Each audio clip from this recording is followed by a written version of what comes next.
Student, स्वागत है आपका हमारे YouTube channel study with Ram 10x में। आज की क्लास में हम लोग वास्तविक संख्या का पार्ट 2 वीडियो लेकर आए हैं। इससे पहले की वीडियो में हम लोगों ने 15 क्वेश्चन सॉल्व किए हैं वास्तविक संख्या का, तो आप लोग उस वीडियो को भी जाकर जरूर देखिएगा। तो आइए बाकी का जो ऑब्जेक्टिव क्वेश्चन है उसको देखते हैं। तो वीडियो को शुरू करते हैं। पहला सवाल है 6, 8 और 22 का लॉसो और मौसो का अनुपात होगा। 6, 8 और 22 का लॉसो और मौसो का अनुपात होगा। तो सबसे पहले हम लोग लिखेंगे लॉसो अनुपात मौसो, लॉसो अनुपात मौसो, ठीक है। और साइड में हम लोग तीनों का फैक्टर करा करके 6 का, 8 का और 22 का करा लेंगे फैक्टर। 6, 8 और 22 का फैक्टर करा लेंगे। यहाँ से 2 बार में 2 तिया 6, 2 से लगाएंगे तो 4 बार में, फिर 2 से लगाएंगे 2 बार में, फिर 2 से लगाएंगे 11 बार में, ठीक है। तो 6 बराबर हमारे पास आया 2 गुने 3 और 8 का फैक्टर हमारे पास आया 2 गुने 2 गुने 2 और 22 का फैक्टर हमारे पास आया 2 गुने 11। तो हम लोग जानते हैं कि मौसो जो होता है, जो तीनों में कॉमन होता है, जो सभी में कॉमन होता है, वो हमारा क्या होता है, मौसो होता है। तो यहाँ से मौसो जो हो जाएगा हमारा 2 निकल के आएगा। और लॉसो जो निकालेंगे लॉसो, तो लॉसो में क्या होता है, लिस्ट कॉमन फैक्टर। लॉसो को बोलते हैं एलसीएम यानी लिस्ट कॉमन फैक्टर। जो कॉमन होता है वो भी और जो कॉमन नहीं होता है वो भी। तो यहाँ से लॉसो बराबर हो जाएगा, पहले जो कॉमन हो रहा है इस 2 उसको लिख लेंगे, जो बाकी है 3 और ये 2, फिर ये 2 और गुने में 11। तो सबको गुना कराएंगे, 11 दूना 22, दूना 44, 44 और दूना 88, 88 को 3 से गुना करेंगे तो हमारे पास निकल के आएगा 8 3 24, 8 3 24 और 26, 264, ठीक है, 264। तो हमारे पास जो लॉसो निकल करके आया, लॉसो निकल करके आया 264 और मौसो निकल करके आया हमारे पास 2। लॉसो निकल के आया 264 और मौसो निकल के आया 2। जब इसको कटाएंगे 2 से तो 132 बार में ये पूरा कट जाएगा। इधर से ये एक बार में, यहाँ से 132 अनुपात 1 हमारे पास आया लॉसो अनुपात मौसो। तो हमारा जो राइट आंसर हो जाएगा ऑप्शन नंबर ए हमारा राइट आंसर हो जाएगा। अगला सवाल है 5005 के कितने अभाज्य गुणनखंड है। 5005 के कितने अभाज्य गुणनखंड है। आगे इसको भी निकालते हैं। अब फैक्टर करके 5005 से कितने अभाज्य गुणनखंड है। सवाल है निम्नलिखित में कौन सी अभाज्य संख्या है। ऑप्शन नंबर ए है 27, बी है 13, सी है 56 और डी है 35। तो हम लोग जानते हैं अभाज्य संख्या उसे कहते हैं जो या तो 1 से कटे या तो खुद से कटे, यानी उसका फैक्टर या तो सिर्फ केवल 1 हो और वो खुद संख्या हो, तो वही संख्या हमारा अभाज्य संख्या कहलाता है। तो 27 का अगर हम लोग देखें तो 27 का 3 भी फैक्टर है, 9 भी फैक्टर है, 27 भी फैक्टर है, 1 भी फैक्टर है, बहुत सारा फैक्टर है, ठीक है। तो ये नहीं होगा हमारा अभाज्य संख्या। 13 का देखेंगे तो 13 या तो 1 से कट रहा है या 13 से कटेगा और किसी तीसरी संख्या से नहीं कटेगा, तो यही हमारा क्या कहलाएगा, अभाज्य संख्या कहलाएगा। इधर 56 का भी देखेंगे तो 56 8 से भी कटेगा, 7 से भी कटेगा, 56 से भी कटेगा और 1 से भी कटेगा, 35 भी उसी तरह। तो जिसका फैक्टर यानी जिसका गुणनखंड या तो केवल जो सिर्फ 1 से कटे और या तो खुद अपनी खुद संख्या से कटे, तो वही हमारा अभाज्य संख्या कहलाता है। तो ऑप्शन नंबर बी हमारा राइट आंसर हो जाएगा 13। अगला सवाल है सह अभाज्य संख्या का मौसो होता है। सह अभाज्य संख्या का मौसो होता है, तो सह अभाज्य संख्या यानी को प्राइम नंबर। तो सह अभाज्य संख्या किसको कहते हैं, जिसका उभयनिष्ठ गुणनखंड 1 होता है। जिसका उभयनिष्ठ गुणनखंड जैसे कि 2 और 3, ये हमारा क्या कहलाएगा, सह अभाज्य संख्या कहलाएगा। कैसे कहलाएगा, जब इसका उभयनिष्ठ गुणनखंड यानी इसमें कॉमन सिर्फ 1 होगा, तो वही हमारा क्या कहलाएगा, मौसो कहलाएगा। तो ऑप्शन नंबर बी हमारा राइट आंसर हो जाएगा। सह अभाज्य संख्या याद रखिएगा, उसे कहते हैं जिसका उभयनिष्ठ गुणनखंड 1 के बराबर है। अगला सवाल है यदि 2 संख्याओं का गुणनफल 2166 है एवं उनका मौसो 19 है तो उनका लॉसो क्या होगा। 2 संख्याओं का गुणनफल दिया हुआ है 2166 और मौसो हमारे पास दिया हुआ है 19, तो उसका हमसे लॉसो पूछा जा रहा है, ठीक है। यहाँ से हम लोग फॉर्मूला जानते हैं, लॉसो बराबर होता है 2 संख्याओं का गुणनफल और बटा में होता है मौसो। ये फार्मूला हम लोग जानते हैं लॉसो निकालने के लिए, ठीक है। 2 संख्याओं का गुणनफल दो संख्याओं का गुणनफल और बटा में मौसा। तो हमारे पास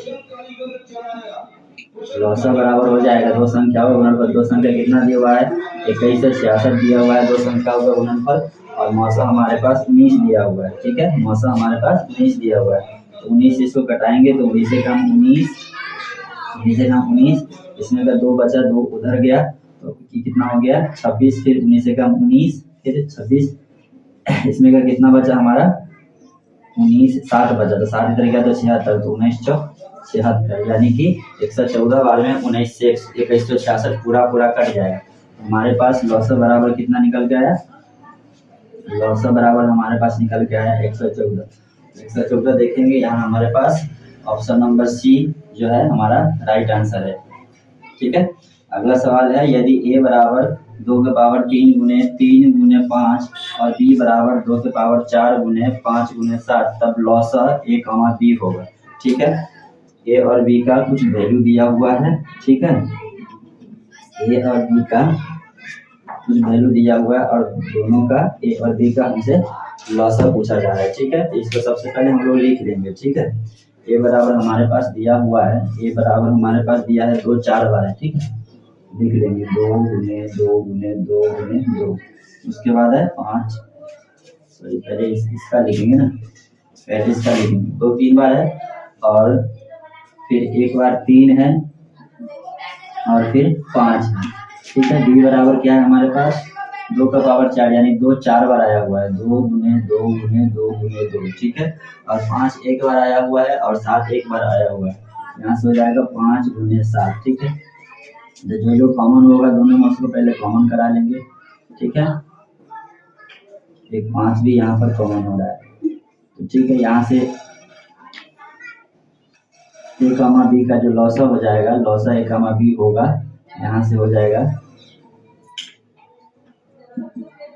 2 गुने 2 गुने 2 और गुने 5। जो कॉमन हो रहा है उसको लिखेंगे और जो कॉमन नहीं हो रहा है उसको भी लिखेंगे। तो यहाँ पर 3 एक बच रहा है और यहाँ पर 1 2 बच रहा है और यहाँ 1 7 बच रहा है। तो सबको गुना कराएंगे, 2 दूनी 4 गुना 8 5 40, 40 कितना हो जाएगा 4 के 12 120, और 120 को 2 से गुना करेंगे तो 240, 240 को जब 7 से गुना करेंगे तो हमारे पास आ जाएगा 0, 7 के 28 और 7 गुना 14 2 16, 1680 हो जाएगा। ठीक है, तो 1680 ऑप्शन नंबर बी हमारा राइट आंसर हो जाएगा। ठीक है, तो इस तरह से जब दो संख्या का वैल्यू दिया हो और उससे हम उसका हमसे लौसा पूछे या मौसा पूछे तो हम लोग इस तरह से निकालेंगे। ठीक है, तो आइए अगला सवाल की तरफ चलते हैं। 5005 का अभाज्य गुणनफल। ठीक है, यहाँ 5 से ले जाएंगे, 5 एकम 5, 5 में 0 से होगा 0, फिर 0, 5 एकम 5। ठीक है, अब ले जाएंगे 7 से 7 एकम 7, 3 इधर गया तो 7, 3 इधर गया तो 30, तो 7 चौका का 28, 2 इधर गया तो 21, यानी 7 या 21। अब ले जाएंगे 11 से 11 कम 11, 3 इधर जाते 11 या 3। अब जो होगा इसका फैक्टर नहीं होगा। हमारे पास 5 या 5 का कितना अभाज्य गुणनफल कितना फैक्टर निकल कर गया, तो 5 गुने 7 गुने 11 और गुने 13, 1 2 3 4, हमारे पास 5 या 5 का 4 फैक्टर निकल कर गया। तो यहाँ से हो जाएगा इसका कितना गुणनफल हो जाएगा, तो ऑप्शन नंबर बी हमारा राइट आंसर हो जाएगा। अगला सवाल है 2 लगातार संख्याओं का मौसर। 2 लगातार संख्याओं का मौसर, 2 लगातार कोई भी संख्या लेंगे, जैसे कि 2 लगातार संख्या 1 1 लेंगे, 1 2 लेंगे, दोनों में मौसा का मतलब होता है जो दोनों में कॉमन है, दोनों में क्या हो वैनिस्ट हो, दोनों में वैनिस्ट हमारा क्या है 1 है। तो ये हमारा क्या हो जाएगा मौसम क्या हो जाएगा 1 हो जाएगा। ठीक है, तो राइट ऑप्शन हमारे पास ऑप्शन नंबर बी हमारा राइट आंसर हो जाएगा। कोई और भी ऑप्शन लेकर के चेक करा सकते हैं, जैसे कि अगर हम मान लें कि 2 लगातार संख्या 1 2 लेते हैं, 1 3 लेते हैं, दोनों में कॉमन फिर से क्या हो रहा है 1 ही कॉमन हो रहा है। ठीक है, 1 के अलावा दोनों में कुछ भी कॉमन नहीं। कोई भी आप संख्या लोगे, जैसे 3 ले लो 4 ले लो, कोई भी 2 लगातार संख्या लोगे उसका जो वैनिस्ट संख्या होगा वो 1 निकल कर आएगा। जो वैनिस्ट होता है दोनों में, जो कॉमन होता है दोनों में, वही हमारा HCF होता है। यहाँ से 2 लगातार संख्याओं का मौसा जो निकल कर आया एक निकल के आएगा। ऑप्शन नंबर बी हमारा राइट आंसर हो जाएगा। अगला सवाल है ए और बी अभाज्य संख्या है तो ए और बी का लॉसा होगा। ठीक है, कह रहा है कि ए और बी जो है अभाज्य संख्या है, ए और बी अभाज्य संख्या, तो इसका लॉसा पूछा जा रहा है। ठीक है, अगर दोनों का हम फैक्टर कराएं तो इसमें ए से एक बार मिल जाएगा, इसमें बी से एक बार मिल जाएगा। ठीक है, तो ए बराबर आया ए गुने एक और बी बराबर हमारे पास है बी गुने एक। ठीक है, तो यहाँ से जो लॉसा निकल करके आएगा, लॉसा जो निकल करके आएगा, इधर एक है, एक गुने ए गुने बी और गुने एक गुने एक गुना कराए तो भी नहीं कराए तो भी हमारे पास जो इसका लॉसा निकल करके आएगा वो ए बी निकल करके आएगा। दो अभाज्य संख्या है तो ए और बी दो अभाज्य संख्या है तो ए और बी का लॉसा कितना हो जाएगा, लॉसा हमारे पास जो हो जाएगा ए बी हो जाएगा। तो ऑप्शन नंबर सी हमारा राइट आंसर हो जाएगा। अगला सवाल है दो परमेय संख्या के बीच अधिकतम कितनी परमेय संख्या हो सकती है। ठीक है, इस चीज को याद रखिएगा, दो परमेय संख्या के बीच अनगिनत यानी अनंत तक हो सकती है, अनगिनत अब परमेय संख्या हो सकती है। कोई भी दो परमेय संख्या ले जैसे कि 2/3 ले लेंगे और यहाँ से इसके अगर कोई बीच का एक और संख्या ले लेते हैं, 1/3 ले लेते हैं। दोनों परमेय संख्या के बीच अनंत जितना निकालेंगे उतना निकलेगा। ठीक है, अनंत परमेय संख्या निकलेगा, इसके दशमलव में जाएगा, इसमें दशमलव में जाएगा, तो बहुत सारा निकलेगा है। इसलिए इसको हमेशा याद रखिएगा, दो परमेय संख्या के बीच अधिकतम कितनी परमेय संख्या हो सकती है, लिखेंगे अनगिनत या अनंत। ऑप्शन नंबर बी हमारा राइट आंसर हो जाएगा। ठीक है।